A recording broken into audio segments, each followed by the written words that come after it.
Artora vous propose 3 minutes d'art. Je suis Ambre Gonnet et aujourd'hui, à l'occasion de la fête de la musique, je vous propose de vous pencher sur la présence de la musique dans les arts plastiques. Ces arts ont toujours été liés depuis l'Antiquité. On ne compte plus le nombre d'œuvres d'art qui représentent des scènes de concert ou des instruments de musique pour créer une ambiance particulière dans leur œuvre. Souvent reliée au thème du loisir et du plaisir, la représentation de la musique peut avoir une connotation positive ou négative suivant le message que veut transmettre l'artiste. Par exemple, dans son œuvre Le Concert champêtre, Titien présente un groupe de bergers entourés par des nymphes jouant de la musique. Il évoque à travers cette œuvre l'Arcadie, une région mythique dans laquelle les hommes vivaient une vie idyllique en harmonie avec la nature. Ils ne travaillaient pas et pouvaient se dédier entièrement au loisir et au plaisir, comme la musique. L'œuvre donne donc une impression d'ambiance calme et détendue. Mais pour les mêmes raisons de relation avec les loisirs, la musique peut également acquérir une connotation plus négative. Elle finit par symboliser une vie humaine centrée sur les plaisirs. Et c'est pour cela que les instruments de musique ont souvent une grande place dans le genre de la vanité.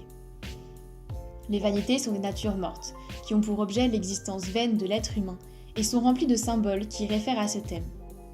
Si le crâne et la bulle de savon évoquent la fragilité de l'existence, les instruments et la musique renvoient au loisir et à la vanité de la connaissance humaine. À partir du début du 19e est la figure de Wagner qui va développer le concept de Gesamtkunstwerk, correspondance de tous les arts en allemand.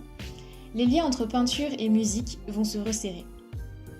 Les artistes s'inspirent de la musique, l'évoquent dans leurs titres comme Whistler et ses harmonies, ou à travers des symboles poétiques, comme ici les cordes dorées sur le paysage finlandais du peintre Galen Kallela pour évoquer un instrument à cordes. Petit à petit, les peintres ne vont plus seulement symboliser la musique à travers ces instruments, mais tenter de la représenter en tant que telle, ainsi que ses effets sur ses auditeurs. L'enjeu est de taille. Comment faire entendre des sons seulement avec une impression visuelle ? C'est le défi que s'est lancé Luigi Russolo, un peintre futuriste italien du début du XXe siècle.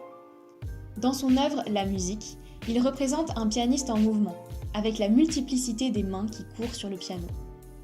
De ce dernier se dégage un grand ruban bleu, représentant la musique jouée, entouré de différents masques aux expressions diverses, pour symboliser l'effet de la musique sur ses auditeurs. Et quelques années plus tard, une nouvelle frontière est franchie avec Vassili Kandinsky. Il était synesthète, son cerveau associait donc directement les couleurs et les sons des instruments. Jaune pour la trompette, orange pour l'alto, rouge pour le tuba, etc. Dans nombre de ses œuvres, il a cherché à exprimer les intimes relations qu'il percevait entre couleurs et sons, créant une peinture abstraite mais expressive et ouvrant la voie à tout l'art du reste du XXe siècle. À bientôt!